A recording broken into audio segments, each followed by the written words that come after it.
Hello friends, welcome to Let's Crack UPSC CSE. This is me Dr. Sidharth Arora and friends, बहुत ही important video, something that is right at the headlines and शायद will be a very important topic for your upcoming exam is something that I am to discuss with you. Now, why am I doing it? Number one, कि ये तुम्हारे exam के लिए बड़ा important है. Number two, मुझे बहुत सारे एस्पिरेंट्स ने पर्सनली मैसेज किया कि sir you should tell us about contempt of court.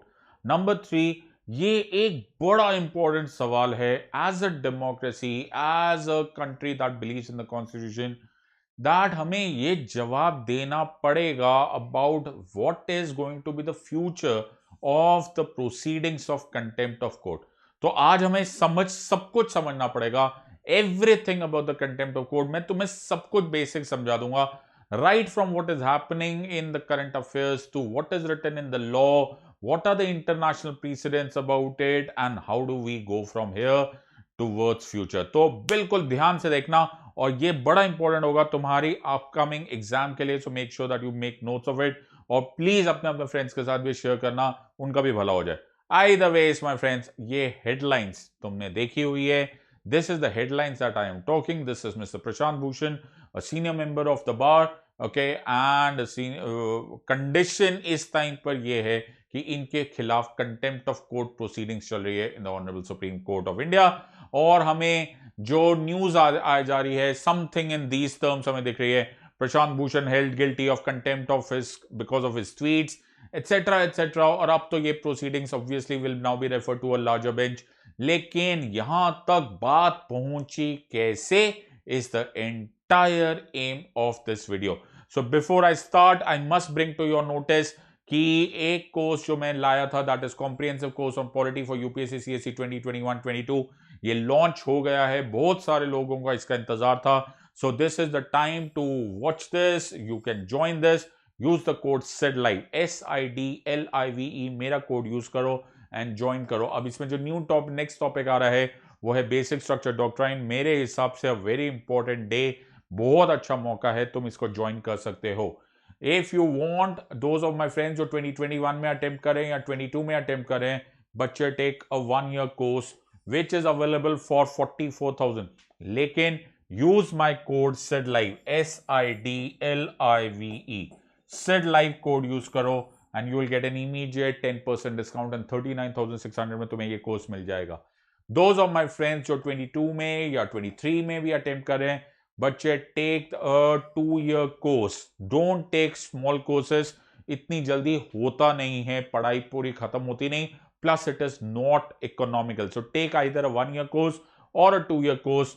Use the code SIDLIVE, SIDLIVE, and you will get the 10% discount and 57,600 में तुम्हें एक कोर्स मिल जाएगा. Choice is yours, but take your decision now.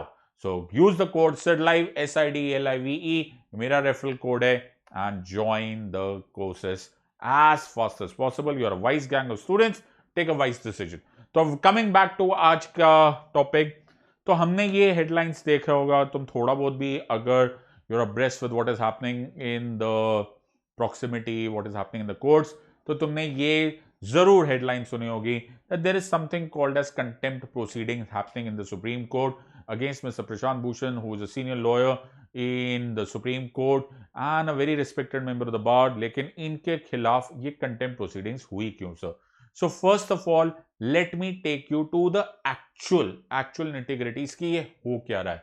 There are two cases, my friends. There are two cases. दो contempt proceedings चल रही है, दो contempt cases चल रहे हैं against Mr. Prashant Bhushan, दो अलग अलग रीजन से. पहला वाला केस 2009 में ही हुआ था. That was filed by senior advocate Harish Salve in connection with an interview publish in तहलका मैगजीन.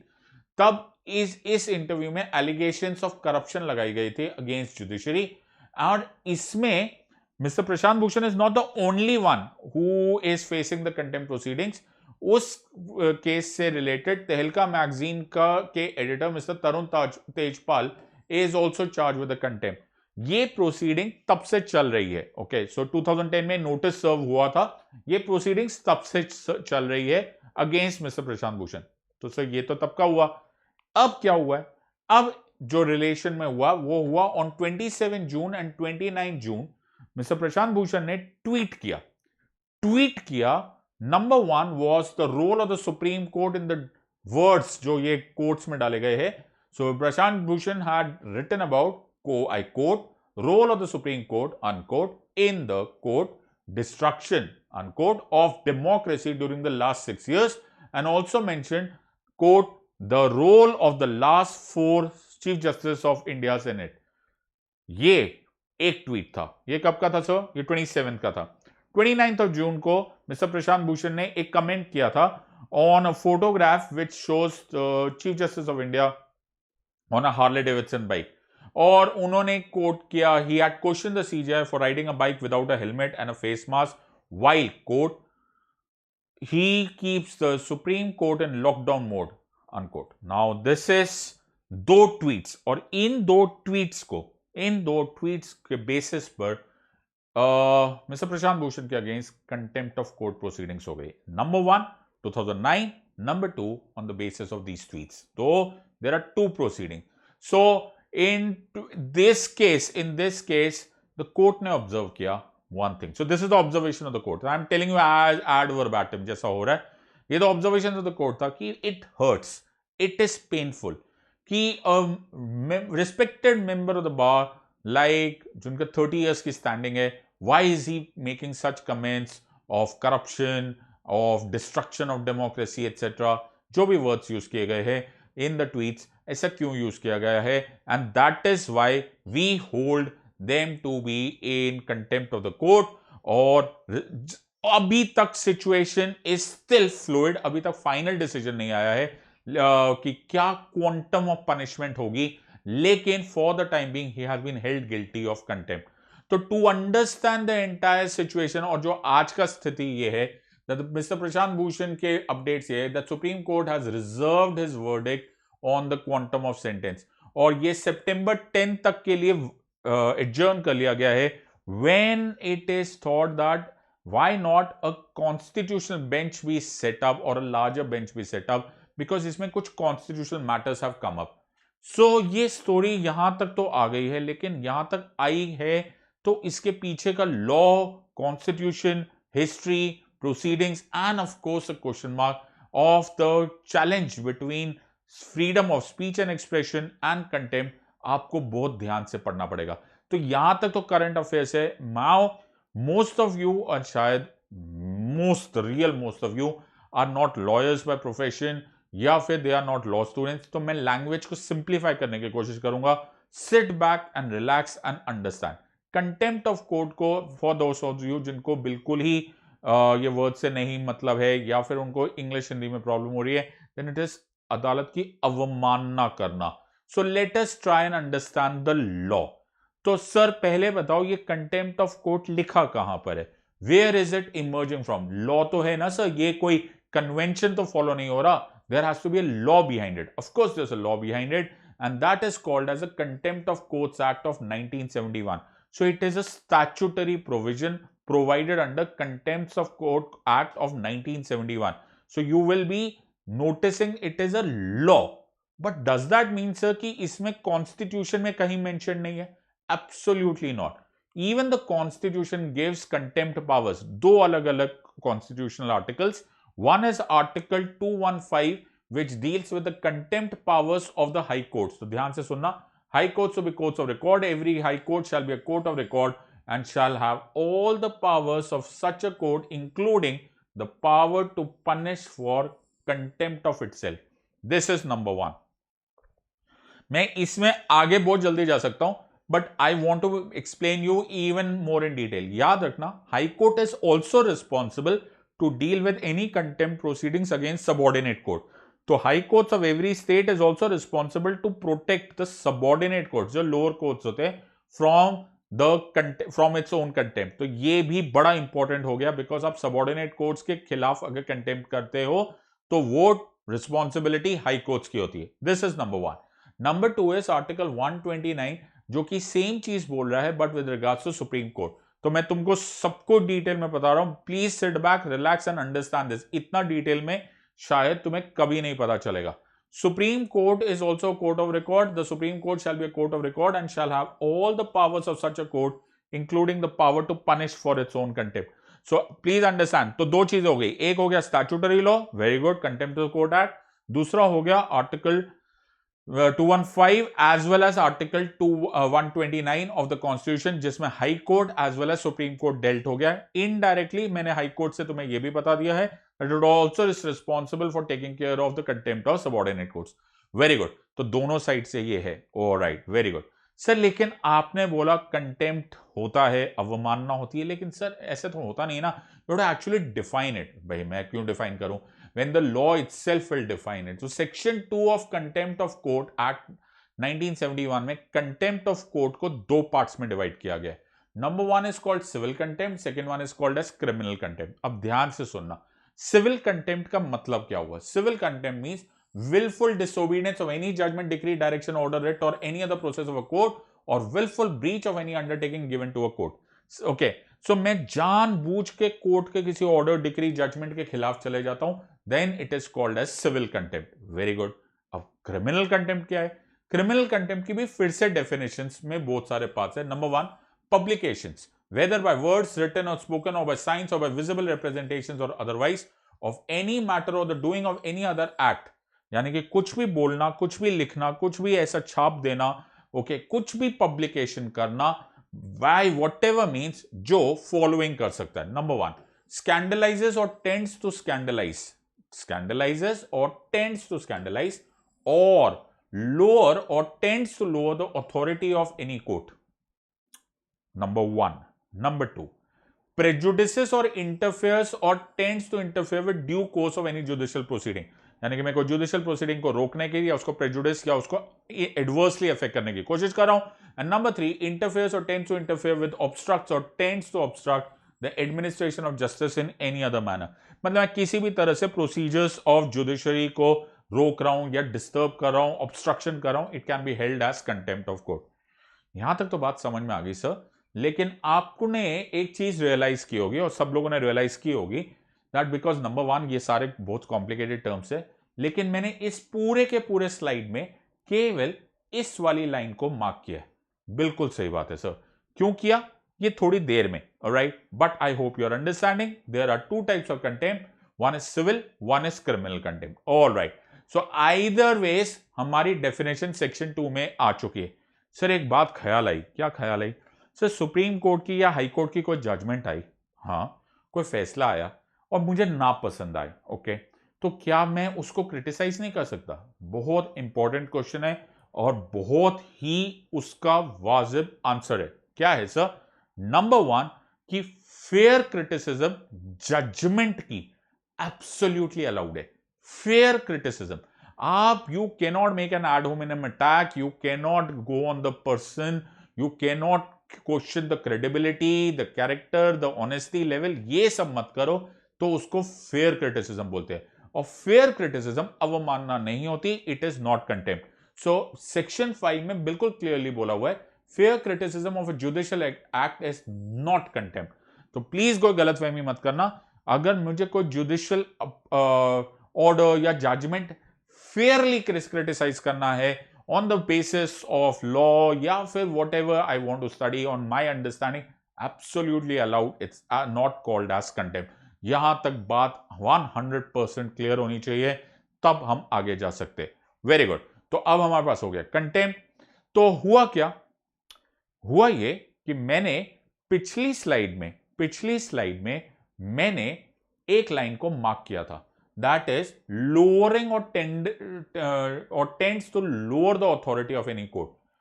ये लाइन को जब मिस्टर प्रशांत भूषण के खिलाफ कंटेम्प्ट ऑफ कोर्ट प्रोसीडिंग्स आया, तो इस क्लॉज को चैलेंज किया गया इसी प्रोसीडिंग में। कैसे?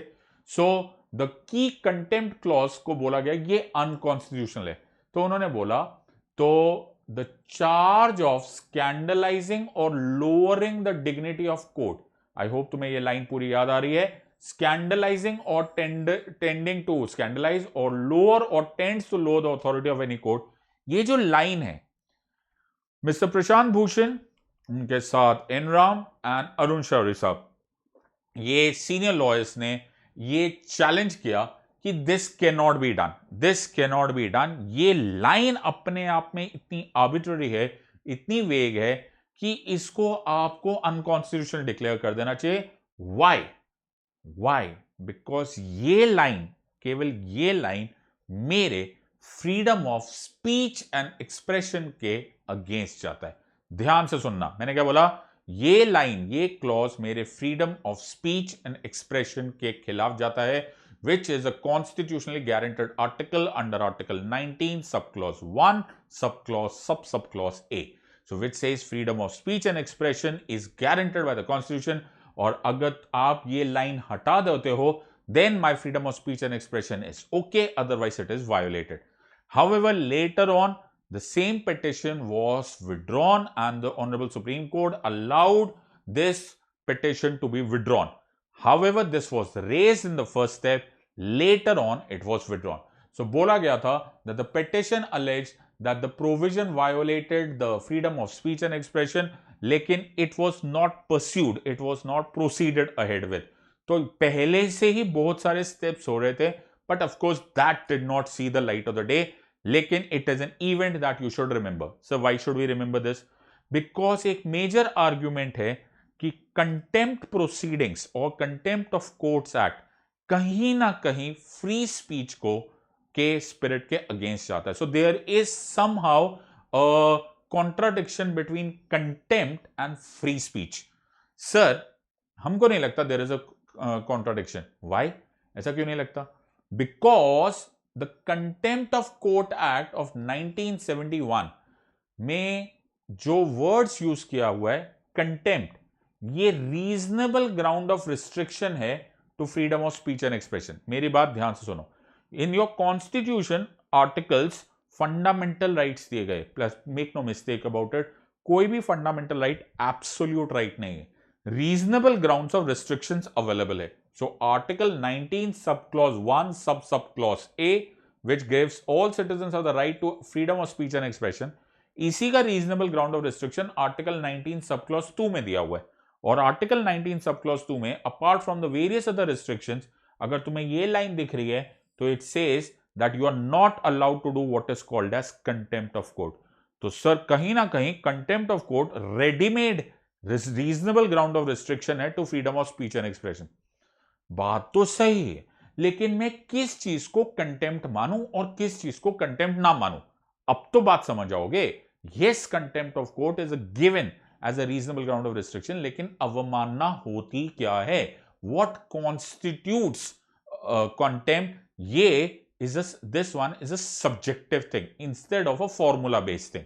और यही चीज the great justice V R Krishna Iyer ने टर्म किया था law of contempt as, I quote, having a vague and wandering jurisdiction with uncertain boundaries, contempt law, regardless of public good, may unwittingly trample upon civil liberties. जब justice Krishna Iyer बोलते थे तो उसमें एक poetic method होता था, very beautiful choice of words हुआ करते थे, और वही उन्होंने बोला कि कहीं ना कहीं अनविटिंगली, चाहते ना चाहते हुए, कंटेम्प्ट प्रोसीडिंग्स वेग जा सकता है and it can infringe your freedom of speech and expression. मैं जितना सिंप्लीफाई कर सकता हूं, I am trying to do that so that I make it understandable. I hope the picture is here. तो सर, ये बड़ा इंपॉर्टेंट सिचुएशन है and sir इसमें कुछ इंटरनेशनल एक्सपीरियंस भी तो होगा, केवल इंडिया में ही थोड़ा कंटेम्प्ट ऑफ कोर्ट होता है। नहीं माय फ्रेंड्स, एक थोड़ा थोड़ा वक्त के साथ चेंजेस हुआ, like Canada and America, okay, these courts have usually become very, as of recently, they have become very, very lenient about contempt of court. In other words, धीरे धीरे tilt जा रहा है towards freedom of speech and expression. Also, एक बड़ा landmark, बड़ा famous case हुआ था इंग्लैंड में, which was called as spy catcher case. तो spy catcher case was based upon a book called as spy catcher. And then उसके बाद जब कोर्ट का ऑर्डर आया, प्लीज ध्यान से सुनो, तो वहां के न्यूज़पेपर ने इतना खतरनाक वर्ड यूज कर दिया फॉर द जजेस।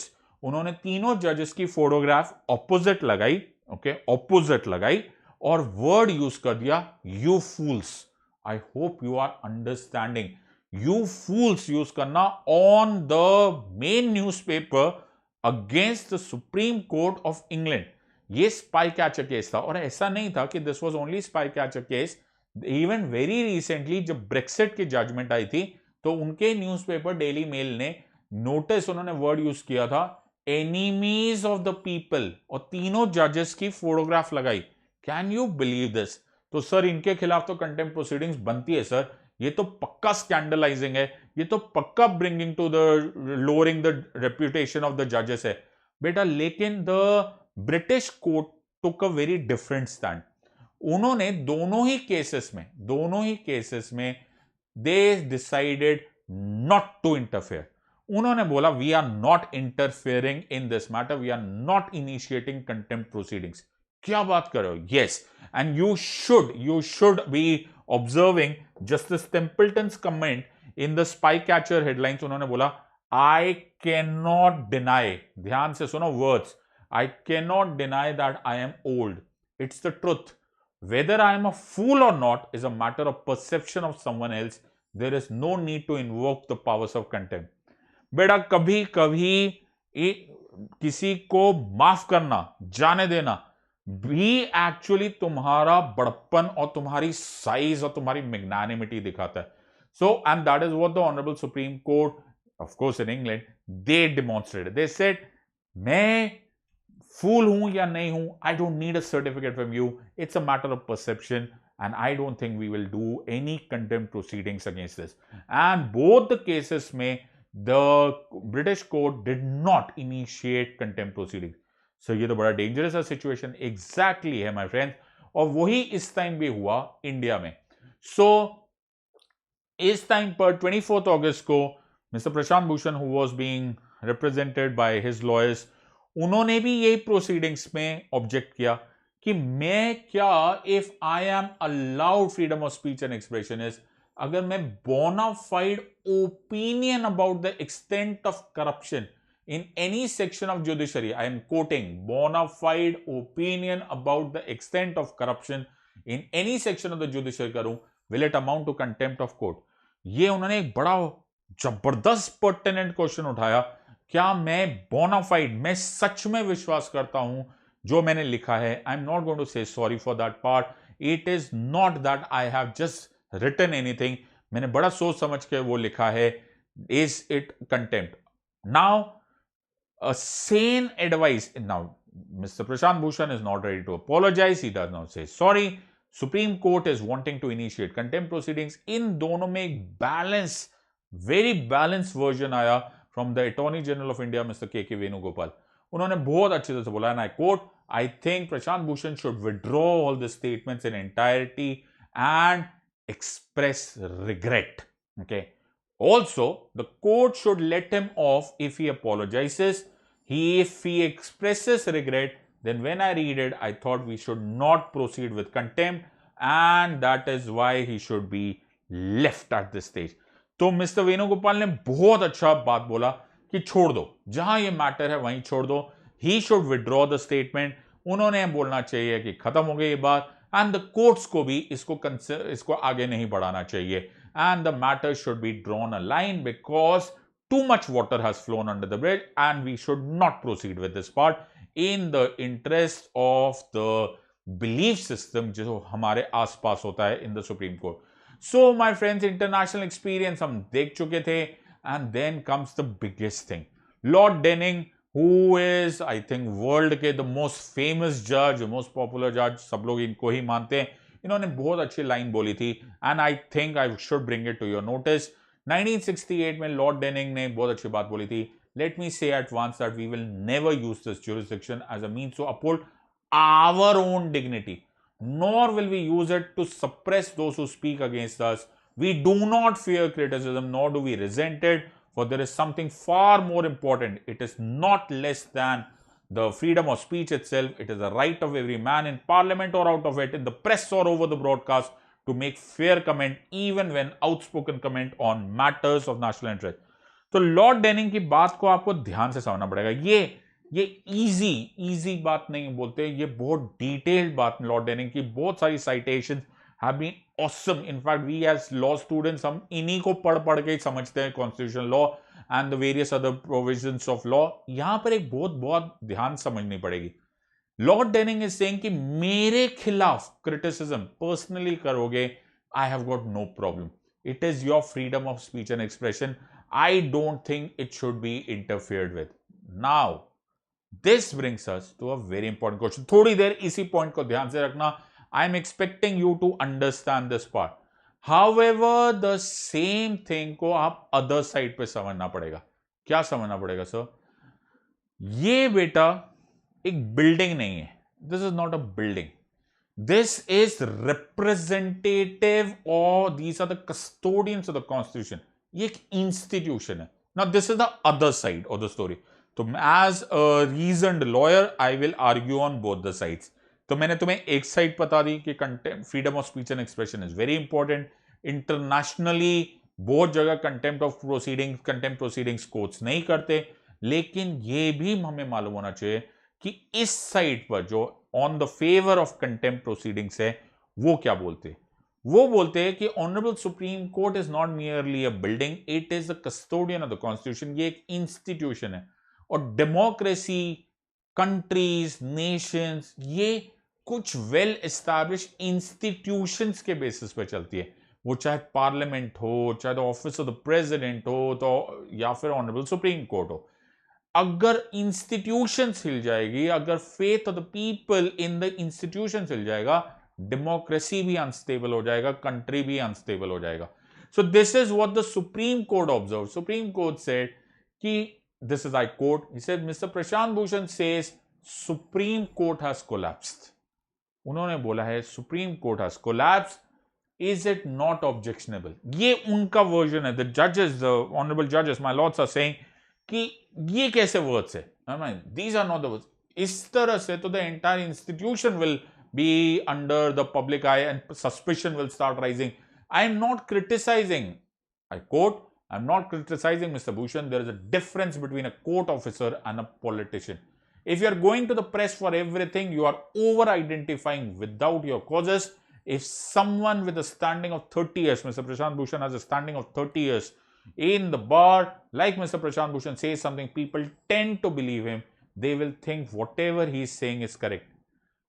Another, I quote, everyone is criticizing us that we have not considered his response, and the Attorney General is saying that he is taking response off the record.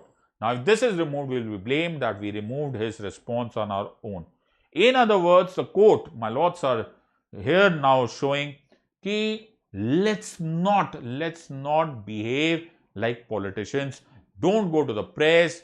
Don't write anything which can shake the faith in judiciary. Yeah, shake the faith of the people in the very institution of the Honorable Supreme Court. And that is why it hurts. It is painful to read Mr. Prashant Bhushan's statement, says the Supreme Court, and that is why we hold him in contempt of this court. And this is what happens. Now, Prashant Bhushan was also asked कि आप sorry बोलिए, apologise कीजिए और ये बात खत्म हो जाए. On the contrary, Mr. Prashant Bhushan stands कि no, I will not apologize because वो एक insincere attempt होगा. मैंने जो कुछ भी किया, जो कुछ भी लिखा, वो absolute सोच समझ के in all my wisdom लिया है, and I believe in it. अब बेटा एक दूसरी बात भी है इस पूरे डिस्कशन में. कहीं ना कहीं I have to also consider this side because ये टाइम सोशल मीडिया का है. Yes, we have some very respected members of the bar, some very respected journalists जो शायद सोच समझकर कुछ बोलेंगे या कमेंट करेंगे, बट ये टाइम वो आ गया है कि सोशल मीडिया पे पीपल हु आर नोवेयर, उनकी कोई स्टैंडिंग नहीं है लाइफ में, उन्होंने कुछ नहीं किया, अनइन्फॉर्म्ड है, इररिस्पॉन्सिबल स्टेटमेंट्स वायरल हो जाती है, इररिस्पॉन्सिबल वर्ड्स आ जाते हैं, bad words are used, lousy choice of expression होता है, and it is seriously insulting. तो क्या we can allow something as premier, as huge, as important, as vital like the Supreme Court to become a target of this social media? लोग social media पे एक statement दे देते हैं और उसके आगे क्वेश्चन मार्क लगा देते हैं.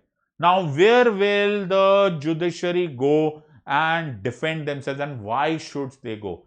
People are putting on comments, people are putting on allegations without any proofs. I am not talking of the present case, but it is possible कि अगर contempt proceedings बहुत हल्की कर दी गई या हटा दी गई, then people may misuse it. So it is a very difficult choice because मेरा freedom of speech and expression guaranteed है under Article 19(1)(a). लेकिन is it also not my responsibility that I take care and I hold and I use that fundamental right with responsibility? And is it not the duty of the judiciary to protect not only the constitution but itself? Because agar rule of law is based on constitution, then constitution ka custodian is the Supreme Court. So we have to balance both the sides. So yahi मामला अब that is why has gone to the constitutional bench, when a larger bench will now see and it will be formed or not, that's a later on issue. But the 10 September tak adjourn ho gaya hai, when the courts will have to introspect, we will have to introspect, the bar will have to introspect, social media and the media will have to introspect कि हमें क्या चाहिए. Do we need an unstable country जहां पे जो मर्जी जैसा मर्जी बोल सकते हैं? Do we need a contempt proceedings जो मेरे fundamental rights को block करे, या somewhere in the middle? Balance, my friends, is the name of democracy. हमको एक दूसरे को balance करना पड़ेगा. But how is it done? It is left to the custodians of the Constitution, the Supreme Court itself. This is the situation right now.